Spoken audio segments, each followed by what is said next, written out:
ਇੱਕ ਪਾਸੇ ਇਹ ਗੱਲਾਂ ਹੋ ਰਹੀਆਂ ਕਿ ਬਹੁਤ ਸਾਰੀ ਡੈਪੂਟੇਸ਼ਨ ਹੋ ਰਹੀ ਹੈ, ਲੋਕ ਵਾਪਸ ਆ ਰਹੇ ਆ। ਦੂਜੇ ਪਾਸੇ ਕੰਸਲਟੈਂਟ ਵੀ ਅੱਜ ਦੇ ਟਾਈਮ ਦੇ ਵਿੱਚ ਇਸ ਤਰ੍ਹਾਂ ਦੇ ਆ ਕਿ ਕਹਿੰਦੇ ਵੀਜ਼ਾ ਹੀ ਨਹੀਂ ਆ ਰਿਹਾ, ਕਲਾਇੰਟ ਨਹੀਂ ਆ ਰਿਹਾ। ਪਰ ਦੂਜੇ ਪਾਸੇ ਜੇ ਸਵਿਫਟ मूव ਦਾ ਅਸੀਂ ਸੋਸ਼ਲ ਮੀਡੀਆ ਦੇਖਦੇ ਹਾਂ, ਡੇਲੀ ਵੀਜ਼ਾਸ ਪਾ ਰਹੇ ਹੋ ਤੁਸੀਂ।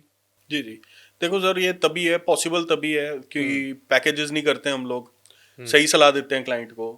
और सबसे बड़ी बात है, चाहे मेरे ऑफिस में कोई मिले क्लाइंट से, हर क्लाइंट के पास मेरा नंबर और वो मेरे को जरूर जानता है। अगर मेरे ऑफिस का क्लाइंट है, उसको पता है कि अंदर जो कैबिन में बंदा बैठा उससे मिलना जरूरी है, क्योंकि मेरे जो केस फाइलिंग ऑफिसर है, चाहे मेरे मैनेजर है काउंसलिंग के, चाहे मेरी काउंसलिंग टीम है, वो चाहे काउंसलिंग कर दे, केस इनरोल भी कर दे। पर्सन ने क्या किया, केस इनरोल करके वो बैठ गए बाहर, पर वो मेरे से मिले बिना बाहर जा ही नहीं सकते, क्योंकि मैं उनको जरूर अपना पर्सनल नंबर देता हूं और उनसे इंटरेक्शन जरूर करता हूं कि क्या जो मेरे काउंसलर ने आपको समझाया वो ठीक समझाया, पैसे तो नहीं ज्यादा बता दिए, पैसे मिनिमम ही बताए हैं। और सबसे अच्छी बात, उनको सरकारी यूनिवर्सिटी वगैरह की गाइडेंस दी है, कैसे यूएसए में जाके सेटलमेंट होगी, ये सारी गाइडेंस दी है कि नहीं दी है। इसलिए मेरा मिलना बहुत जरूरी है, और इसी वजह से पहले तो सक्सेस रेट ज्यादा है।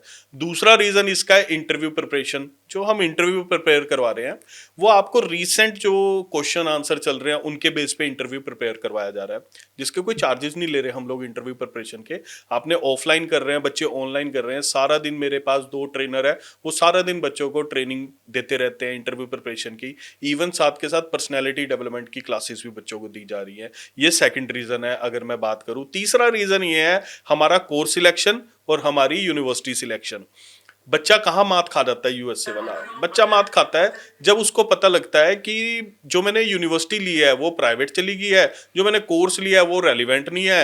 आपने जॉब की है पर कोर्स आपको रेलिवेंट दिया जा रहा है पढ़ाई के, आपको जॉब के रेलिवेंट कोर्स ही नहीं दिया जा रहा है। ये बहुत सी चीजें होती है जो देखनी जरूरी है। सो इसीलिए हमारा वीजा सक्सेस रेट ज्यादा है यूएसए का। अगर मैं कनाडा में चला जाऊं, चाहे मैं टूरिस्ट वीजा पे चला जाऊं, तब हम फाइलिंग के ऊपर बहुत ध्यान देते हैं। कनाडा में पेपर फाइलिंग है, यूएसए में ऑनलाइन फाइलिंग है। फिर हम फाइलिंग की बात करने लग जाते हैं कि फाइलिंग कैसी थी। आज मैं एक छोटा सा एग्जांपल आपको देता हूँ। यूके की टूरिस्ट वीजा, यूके बहुत ज्यादा हाई डिमांड में है। चाहे मैं स्टूडेंट की बात कर लूँ, टूरिस्ट की बात कर लूँ, हर कोई UK UK UK, social media खोल लो यूके हुआ पड़ा है।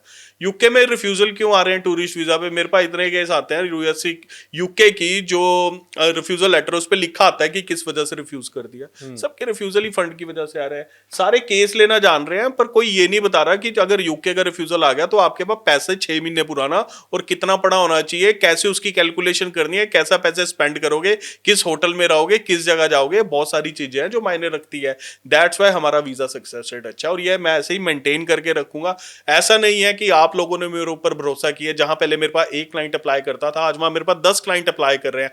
आप लोगों के भरोसे के कारण रेफरेंसेस बने हैं। ऐसा नहीं है अगर मेरे पास 10 क्लाइंट एक बार में आके बैठ जाए तो मैं उनसे मिलूंगा नहीं। चाहे मेरे ऑफिस में 100 क्लाइंट मेरे से मिलने के लिए बैठे हो, मैं तब तक उनसे मिलता रहूंगा जब तक क्लाइंट पूरा सेटिस्फाई होकर नहीं जाएगा। बिल्कुल है। स्क्रीन ਤੇ ਅਸੀਂ ਨੰਬਰ ਫਲੈਸ਼ ਕਰ ਰਹੇ ਹਾਂ, ਤੁਸੀਂ ਕਾਲ ਕਰਕੇ ਸਾਡੇ ਸ਼ੋਅ ਦੌਰਾਨ ਜਾਂ ਸ਼ੋਅ ਤੋਂ ਬਾਅਦ ਵੀ ਕਾਲ ਕਰਕੇ ਜਾਣਕਾਰੀ ਲੈ ਸਕਦੇ ਹੋ ਕਿ ਕਿਸ ਕੰਟਰੀ ਦੇ ਵਿੱਚ ਤੁਸੀਂ ਜਾਣਾ ਚਾਹੁੰਦੇ ਹੋ, ਯੂਐਸ ਦੇ ਲਈ ਕੀ ਆਪਸ਼ਨਸ ਨੇ। ਲਗਾਤਾਰ ਵੀਜ਼ਾ ਸਵਿਫਟ ਮੂਵ ਦੇ ਆ ਰਹੇ ਆ। ਤੇ ਭਾਜੀ ਯੂਐਸ ਦਾ ਨੈਕਸਟ ਇਨਟੇਕ ਕਿਹੜਾ ਜੇ ਆਪਾਂ ਗੱਲ ਕਰੀਏ ਹੁਣ, ਔਰ ਨਾਲ ਦੀ ਨਾਲ ਇਨਟੇਕ ਦੇ ਨਾਲ ਨਾਲ ਕੀ ਕੋਈ ਜਿਵੇਂ 2025 ਚੜ੍ਹ ਗਿਆ, 2 ਮਹੀਨੇ ਤਕਰੀਬਨ ਲੰਘ ਗਏ ਆ, ਕੋਈ ਸਕਸੈਸ ਰੇਟ ਦਾ ਫਰਕ ਦੇਖਣ ਨੂੰ मिला 24 ਦੇ मुकाबले ਤੁਹਾਨੂੰ? देखिए 24 के मुकाबले तो सक्सेस रेट 2025 का बहुत ही अच्छा जा रहा है। जहाँ पे हम बात कर रहे थे कि यूएसए में वीज़े लेने मुश्किल हो चुके हैं, स्टूडेंट को वीज़े नहीं मिल रहे, या स्टूडेंट को बहुत उल्ट पटांग क्वेश्चन पूछ के वीज़ा रिजेक्ट किए जा रहे हैं, पर इस वक्त तो बहुत अच्छा वीज़ा सक्सेस रेट चल रहा है। और मैं कहूँगा कि 2025 हर एक के लिए यूएसए बहुत अच्छा रहे, ताकि उनका वीज़ा सक्सेस रेट अच्छा चले। बेसिकली बच्चों को भी वीज़ा चाहिए, हमें चाहिए कि बच्चों का वीज़ा आ जाए। हमारी कंपनी चलती है बच्चों और उनके पेरेंट्स के भरोसे, जो वीज़ा लेके जाते हैं, और बच्चों पे हमारा भरोसा तभी बनता है जब हम उन्हें वीज़ा लेकर दे देते हैं। सो ये एक दोनों की आपसी सहमति है कि वो हमारे ऊपर भरोसा करे, हम उनके ऊपर भरोसा करें। नेक्स्ट इनटेक की गल करी सी मैं नेक्स्ट इनटेक मई इनटेक है जी। मई इनटेक चल रहा है, अगस्त चल रहा है, सितंबर चल रहा है। अभी तो मई में भी फाइलें लग रही हैं जी। चाहे ईस्टर्न मिशिगन यूनिवर्सिटी ले लो, पोर्टलैंड यूनिवर्सिटी ले लो, साथ ही साथ आप रिट स्टेट यूनिवर्सिटी ले लो। सरकारी यूनिवर्सिटियों के नाम ले रहा हूं मैं आपके पास। ये वाली यूनिवर्सिटीज ले लो, अभी भी इनमें मुरे स्टेट यूनिवर्सिटी ले लो, अभी भी मई इनटेक की सीटें खाली पड़ी हैं। मई इनटेक की रिक्रूटमेंट चल रही है इन यूनिवर्सिटीज में। ਔਰ ਨਾਲ ਦੀ ਨਾਲ ਜੇ ਆਪਾਂ ਗੱਲ ਕਰੀਏ ਭਾਜੀ, ਬਹੁਤ ਸਾਰੇ ਬੱਚੇ ਆ ਜਿਨ੍ਹਾਂ ਦੀ ਰਿਫਿਊਜ਼ਲ ਆ ਜਾਂਦੀ ਹੈ। ਬਹੁਤ ਸਾਰੇ ਤੁਸੀਂ ਸ਼ੋਅ ਤੋਂ ਪਹਿਲਾਂ ਆਪਾਂ ਗੱਲ ਕਰ ਰਹੇ ਸੀ, ਕਈਆਂ ਦੀ ਰਿਫਿਊਜ਼ਲ ਤੋਂ ਬਾਅਦ ਵੀ ਵੀਜ਼ੇ ਲੱਗੇ ਆ, ਹੈ ਨਾ। ਜੇ ਕੋਈ ਯੂਐਸ ਦਾ ਕਿਸੇ ਨੇ ਅਪਲਾਈ ਕੀਤਾ ਸੀਗਾ, ਰਿਫਿਊਜ਼ਲ ਆ ਗਈ, ਚਾਹੇ ਉਹਦੀ ਯੂਨੀਵਰਸਿਟੀ ਕਰਕੇ, ਉਹਦੇ ਕੋਰਸ ਕਰਕੇ, ਜਾਂ ਫਿਰ ਇੰਟਰਵਿਊਜ਼ ਕੋਈ ਸਵਾਲ ਨਹੀਂ ਉਹਦੇ ਕੋਲ ਢੰਗ ਨਾਲ ਉਹਦਾ ਜਵਾਬ ਦਿੱਤਾ ਗਿਆ ਹੈ ਨਾ, ਕਿ ਜੇ ਕੋਈ ਦੁਬਾਰੇ ਅਪਲਾਈ ਕਰਦਾ ਉਸ ਦੇ ਵਿੱਚ ਕਿੰਨੇ ਕੁ ਚਾਂਸਿਸ ਹੁੰਦੇ ਆ ਵੀਜ਼ਾ ਆਉਣ ਦੇ, ਔਰ ਕਿੰਨਾ ਕੁ ਖਰਚਾ ਜਿਹੜਾ ਰੀਅਪਲਾਈ ਕਰਨ ਤੇ ਲੱਗਦਾ ਹੈ, ਖਾਸ ਤੌਰ ਤੇ यूएसए ਦੀ ਹੀ ਆਪਾਂ ਗੱਲ ਕਰਦੇ ਹਾਂ। सर अगर रिफ्यूज़ल किसी बच्चे का आ रहा है तो मैं अपनी कंपनी की बात कर लेता हूँ, मैं किसी और के कंपनी की बात क्यों करूँ, क्योंकि स्विफ्ट मूव इमिग्रेशन कभी क्लेम नहीं करता कि उसके 100% वीज़ा आते हैं, हमारे भी रिफ्यूज़ल आते हैं। पर जिस बच्चे का मेरे से रिफ्यूज़ल आ गया मैं उसका हाथ नहीं छोड़ता। अगर कोई बच्चा मुझसे रिफ्यूज़ हो गया मैं उसका रीअप्लाई करवाता हूँ, फिर अगर रिफ्यूज़ हो गया फिर रीअप्लाई कराते हैं, बट उसको वीज़ा तक लेकर जाना चाहते हैं। सिर्फ बच्चों को क्या करना, अगर रिफ्यूज़ल आ गया तो मेरे ऊपर विश्वास रखे कि मैं उसको वीज़ा लेके दे दूंगा। मैं किसी का हाथ नहीं छोड़ रहा कि उसको बोलूँ अब जी 5 लाख लेके आओ, 10 लाख लेके आओ तब आपका वीज़ा लगेगा, बिल्कुल भी नहीं। आप सेम प्रोफाइल पे सेम इनटेक की अगर क्लासेस बची हो तब अप्लाई कर सकते हो, नहीं तो डेफर करके आप अपना ऑफर लेटर अप्लाई कर सकते हो। इंटरव्यू डेट हम आपको, चाहे रिफ्यूज़ल है चाहे आप फ्रेश कैंडिडेट है, जरूर लेकर दे देंगे।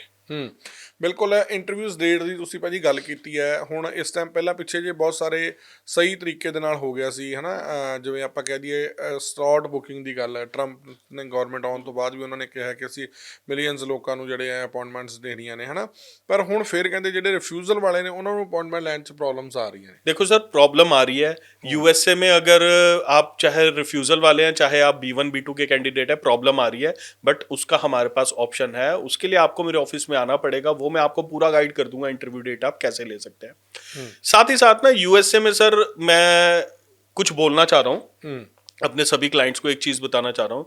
मैं सुबह आज उठा तो हमारी आदत पड़ गई है ना सुबह उठते रील्स देखने की। इंस्टाग्राम सबसे अच्छा एक एंटरटेनमेंट कह सकते हैं ना कि चैनल बन गया है।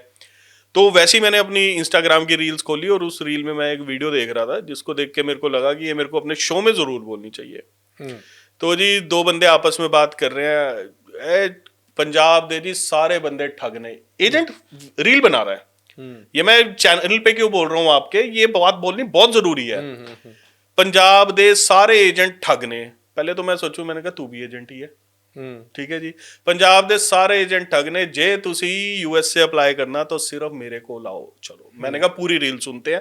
फिर उस रूल में आगे वो जो बताने लगा कि जी ना आपसे हम ऑफर लेटर फीस लेंगे, ना हमसे आप एम्बेसी फीस लेंगे, ना हम सर्विस लेंगे, ना हम आपके फंडिंग के पैसे लेंगे, ना हम आपसे इंटरव्यू की फीस लेंगे, हम सारा काम फ्री कर देंगे। अच्छा, मैंने कहा चलो बहुत अच्छी बात है, सारा काम फ्री कर देंगे। फिर मैं सुनता रहा, मैंने कहा कुछ तो बोलेंगे, कितने पैसे लेंगे। वीजा के बाद जी सिर्फ आपको पासपोर्ट लेने के लिए हमारे पास आना है। वो मैं समझ गया सर, 100 में से 10 वीजे लेने और पर वीजा का कॉस्ट 20 से 25 लाख रुपया होगा। जहां 100 की कॉस्टिंग निकालनी थी इन्होंने 10 वीजे में ही वो कॉस्टिंग निकाल ली। ठीक है जी। तो पैकेजेस से बचना, पैकेजेस में मत जाना। जितने पेरेंट्स और जितने भी बच्चे ये शो देख रहे हैं, पैकेजेस में मत जाना, पैकेजेस से बच लेना। अभी आप लोग, बहुत बड़ा धोखा हुआ है पंजाब के साथ, वो आप लोगों ने देख लिया। कितने बच्चे वापस आए हैं वो भी देख लिया। किस किस एजेंट के ऊपर FIR हुई है ये भी देख लिया। किसने क्या किया सब कुछ देख लिया। इंस्टाग्राम पे मेरे अभी भी कमेंट चल रहे हैं कि पाजी रीच करा दो साड़ी। मैं कहा क्यों करा दो रीच, अभी भी मतलब कुछ कोई समझ नहीं रहे। पाजी ये कमेंट आप मेरे इंस्टाग्राम से खोल के दिखाओ कि पाजी रीच करा दो। मैंने कहा क्यों करा दे रीच, रीच मतलब रीच किस लिए करा दे। अभी भी आप ठगी का शिकार होना चाह रहे हो। मतलब आप लोगों को सबसे पहले तो, जितनी भी जनता ये शो देख रही है, मैं आपको ही बोलूंगा आप खुद भी तो अवेयर हो। रीच होती क्या है, रीच होती है आपके साथ धोखा करना, आपको एक ऐसी जगह छोड़ देना जहां पे आपको खाने पीने को नहीं मिलता। तो इन बातों पे मत जाना, पैकेजेस पे मत जाना। 1 नंबर में वीजा अप्लाई करके आप यूएस से चले जाओ।